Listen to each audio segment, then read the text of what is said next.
राजा अनवर्त जेव्हा कौतुकाने त्या उंच पॅगोडाकडे मान वर करून बघायचा तेव्हा त्याचा मुकुटच खाली पडायचा. मग काय युक्ती केली त्या राजाने? आता आपण ज्या देशाला म्यानमार म्हणतो तिथे घडलेली ही गोष्ट. गोष्टीचं नाव आहे राजाचा मुकुट. Original story the king's crown by Pratham Books. गोष्ट लिहिली आहे रिचा भास्कर. चित्रांकन मीनल सिंग. मराठीत अनुवाद संध्या टाकसाळे. गोष्ट वाचली आहे आसावरी दोशी.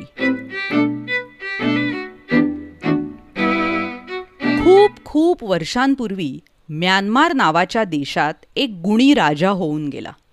त्याचं नाव अनवर्त. त्याला एकदा वाटलं की भगवान बुद्धांचं मंदिर म्हणून एक सुंदर पॅगोडा बांधावा.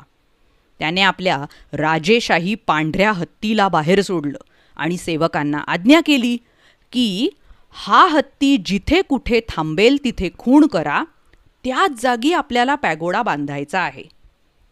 तो पांढरा हत्ती एका टेकडीच्या माथ्यावर जाऊन थांबला. राजा म्हणाला, आपण इथेच भगवान बुद्धांचा पॅगोडा बांधू. लवकरच काम सुरू झालं आणि खूप उंच पॅगोडा बांधून पूर्ण होत आला. पार आकाशाला भिडणारा. राजाला आनंद झाला. त्याने पॅगोडाच्या उंच कळसाकडे बघण्यासाठी मान वर केली आणि काय, धूप! राजाचा मुकुटच खाली पडला. सगळेजण अस्वस्थ झाले. त्यांनी पटकन मुकुट उचलला आणि राजाकडे दिला. पॅगोडा बघायला राजा रोज यायचा. मान उंचावून तो फक्त दारापर्यंतच बघू शकत असे. कळसाकडे बघण्यासाठी मान आणखी वर उचलली की धूप! पडला मुकुट खाली.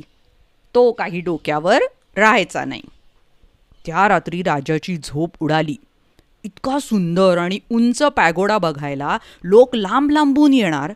कळसाकडे बघताना जर त्यांच्या टोप्या आणि शिरपेच असे खाली पडत राहिले तर किती वाईट दिसेल ते. काहीतरी उपाय शोधायलाच हवा. काय बरं करावं? दुसऱ्या दिवशी सकाळी राजाने पॅगोडा बांधणाऱ्या बांधकाम तज्ज्ञाला बोलावून घेतलं. हसतच राजाने त्याला एक छोटं तळं बांधायची आज्ञा केली. दुसऱ्या दिवशी राजा नेहमीप्रमाणे पॅगोडा बघायला गेला आणि त्याने नुकत्याच बांधलेल्या तळ्याच्या पाण्यात खाली बघितलं आणि काय आश्चर्य! त्या उंच पॅगोड्याचं पूर्ण प्रतिबिंब पाण्यात उमटलं होतं. राजाला खूप आनंद झाला. त्याला कळसापर्यंत पूर्ण पॅगोडा दिसला होता आणि त्याचा मुकुटही त्याच्या डोक्यावर शाबूत होता. कशी वाटली गोष्ट?